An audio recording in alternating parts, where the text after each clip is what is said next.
नमस्कार मित्रों इसी अक्टूबर के महीने में हर वर्ष विश्व के सबसे बड़े सम्मान, सबसे बड़े पुरस्कार, नोबेल पुरस्कार की घोषणाएं जो हैं वो आरंभ हो जाती हैं।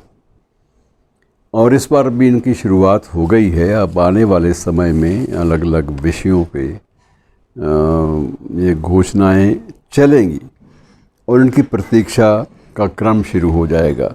सबसे पहला जो पुरस्कार जो मिला है, ये नोबेल पुरस्कार, ये एक स्वांते पैबो नामक एक वैज्ञानिक को मिला है। चिकित्सा वैज्ञानिक है मुख्य रूप से, और ये स्वीडन का है।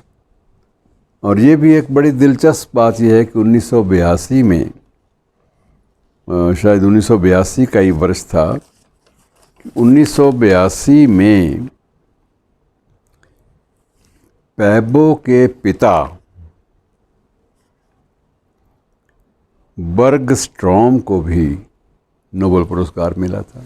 बाप बेटे दोनों का ये एक करिश्मा है। और ये जो पुरस्कार हैं ये आनुवांशिकी पे है, आनुवांशिकी जेनेटिक्स।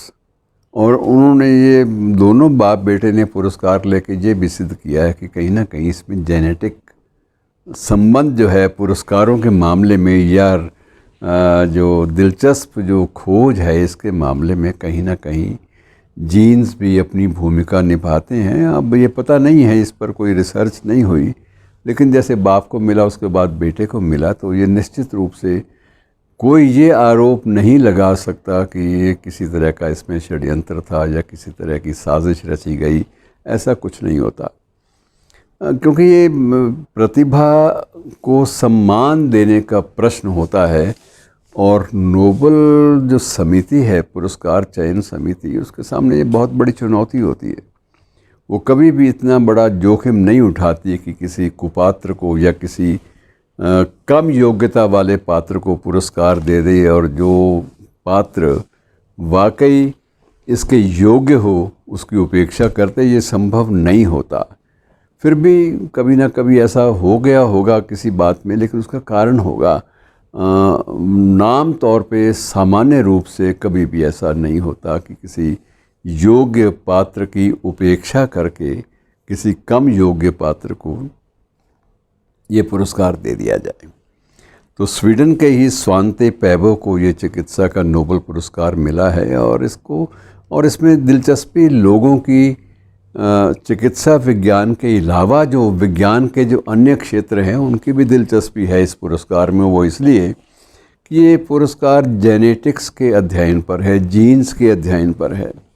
और इसके माध्यम से ये जो मानव का जो क्रमिक विकास हुआ है, धीरे धीरे जो विकास का क्रम चला है, उस पर शोध की प्रक्रिया को इससे बल मिलेगा, शक्ति मिलेगी। और ये मित्रों विशेष एक उपलब्धि वाली बात है। और इस उपलब्धि का जब जिक्र करते हैं तो हमें ये थोड़ा सा समझना पड़ेगा, समझना चाहिए भी कि ये क्रमिक विकास है क्या भला।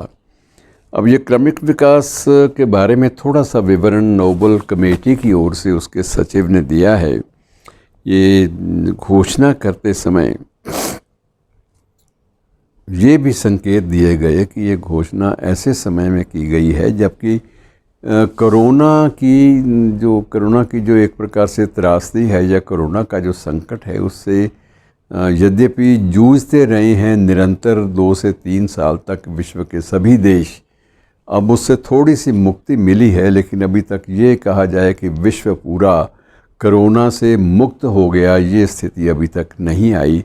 अभी भी इससे बचाव और इसकी जागरूकता का माहौल जो है वो भी कायम है, और इस पर शोध का क्रम भी कायम है। क्योंकि इससे पता चलता है कि ये जो आदमी के अंदर जो इम्यूनिटी है, रोगों के या किसी भी वायरस के प्रतिरोध की जो क्षमता ह्यूमन बीइंग्स में होती है, मानवों में होती है, उसका वंश, उसका आनुवांशिकी से या जेनेटिक्स से भी कोई संबंध है या नहीं है। अब ये प्रमाणित इस शोध से होता है कि जेनेटिक्स के साथ इन चीज़ों का भी संबंध है। और यदि ये संबंध ये खोज लिया गया है, संबंध प्रमाणित हो गया है, ये संबंध स्पष्ट कर दिया गया है, तो निश्चित रूप से जो मानव का जो क्रमबद्ध विकास है, उस क्रम के बारे में भी स्थितियां स्पष्ट होने की संभावनाएं उजागर हुई हैं। और मित्रों, सबसे बड़ी बात यह है कि इसमें लगभग 6000 वर्ष पहले, 6000 से भी कुछ ज़्यादा, इतने वर्ष पहले की एक खोपड़ी में डीएनए तलाशा गया और उस डीएनए के आधार पर ये शोध का क्रम चला। और इससे एक बात तो ये सिद्ध हुई कि श्रीमान जी, ये आप अपना इतिहास 5000 साल पुराना बताते हैं, या महाभारत का युद्ध 5000 साल पहले हुआ है ये बताते हैं, या रामायण का जो काल है आप 6000 साल पहले की बात बताते हैं, और ये तो ये बताया जा रहा है कि इससे पहले भी मानव जाति का, मानव रेस का, मानव वंश का जो विकास का क्रम था वो काफ़ी समय पहले शुरू हो चुका था, हज़ारों साल पहले। और इसकी जो विकास की जो प्रक्रिया थी वो क्या थी, इस बात पर ये जो शोधकर्ता हैं, वैज्ञानिक जिन्होंने ये शोध किया है, ये इसी बात पर केंद्रित रहकर इन लोगों ने अपने निष्कर्ष निकाले हैं। और इसमें स्वांते पैबो और उनकी टीम ने साझे रूप में किसी भी एक जो खोज का काम है, कोई भी अगर चीज़ इन्वेंट की जाती है, कोई भी चीज़ खोजी जाती है, तो उसमें निस्संदेह किसी भी मुख्य पात्र का अपने सहयोगियों के साथ तालमेल ज़रूर बना रहता है। मित्रों, ये पुरस्कार महत्वपूर्ण क्यों है, इसका एक कारण ये भी है कि राशि इतनी ज़्यादा है कि उस राशि के बाद कोई भी व्यक्ति अपने जीवन काल को आराम से बसर कर सकता है और अपने को पूरी तरह से शोध के कार्य में या अपने लक्ष्य की प्राप्ति के कार्य में आगे खर्च कर सकता है। अब वर्तमान जो अंतर्राष्ट्रीय मुद्राएं हैं उनके अनुसार ये नोबेल पुरस्कार का मूल्य अब 7.31 करोड़ हो गया है, अर्थात 7 करोड़ 31 लाख इस समय जो भी नोबेल पुरस्कार प्राप्त करता है उसके खाते में जमा हो जाते हैं। और प्रावधान तो यही है कि ऐसे पुरस्कार जिसको भी मिलेंगे उन पर प्राय आम तौर पे आयकर की छूट भी साथ साथ जुड़ी होती है।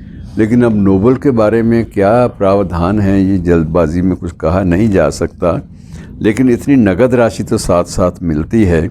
और ये राशि के वितरण का भी एक दिन तय है, 10 दिसंबर को ये बाकायदा एक समारोह होता है और उस समारोह में एक साइटेशन प्रशस्ति पत्र पढ़ा जाता है और काफ़ी दिन तक इसकी चर्चा भी चलती है, उसके बारे में शोध पत्र भी छपते हैं। और स्वांते पैबो को कोई जानता हो या ना जानता हो, लेकिन आज घोषणा के बाद विश्व के हर प्रबुद्ध व्यक्ति की ज़बान पर उसका नाम है। और कारण यही है कि इसको एक अनूठी खोज माना गया है, एक अनूठा शोध माना गया है, रिसर्च माना गया है और ये मेडिकल शिक्षा में इससे संबंधित है और इसलिए इसको चिकित्सा के नोबेल प्राइज़ की कैटेगरी में रखा गया है। मित्रों, बहुत सारी चीज़ें नोबेल पुरस्कार के बारे में हैं, बहुत सारे विवाद भी रहे हैं और एक विवाद जैसे इसका जिक्र भी कर लेते हैं। हर बार, कई बार निर्विवाद हर बार नहीं होते, कभी न कभी कोई विवाद जिसका कोई स्पष्टीकरण नहीं मिल पाता हो जाते हैं। मसलन शांति की मसीहाई में महात्मा गांधी से बड़ा नाम क्या होगा? महात्मा गांधी का अर्थात हमारे राष्ट्रपिता का नाम 3 बार नोबेल शांति पुरस्कार के लिए नामित हुआ। 3 बार, एक बार नहीं 3 बार, और तीनों बार उसे अस्वीकार कर दिया गया। अस्वीकार कर दिया तो सबको विश्व में ये विवाद का विषय भी बना, चर्चा का विषय भी बना। लेकिन दूसरा पक्ष इसका ये भी था कि नोबेल जो चयन समिति है वो कितनी ज़्यादा बारीकी में भी जाती है, उसके सभी पक्ष देखे जाते हैं और पात्रता के लिहाज से यदि कोई महात्मा गांधी से भी आगे का नाम होता है तो उसको ये पुरस्कार दे दिया जाता है। जहाँ तक सहमति असहमति की बात होती है मित्रों, सहमति और असहमति की बात देखनी हो तो मैं आपको सिर्फ इतना बताना चाहूँगा कि गुरुदेव रविंद्रनाथ टैगोर, जिन्हें साहित्य में नोबेल पुरस्कार मिला था, उनमें और महात्मा गांधी के मध्य एक पत्र व्यवहार लंबा चौड़ा अलग अलग विषयों को लेकर चला था और दोनों एक दूसरे का अद्भुत सम्मान करते थे। ये रविंद्रनाथ टैगोर को गुरुदेव कहने का, पहली बार नाम देने का श्रेय भी महात्मा गांधी को जाता है और मोहनदास करमचंद गांधी को महात्मा शब्द से संबोधित करने का श्रेय भी टैगोर को जाता है।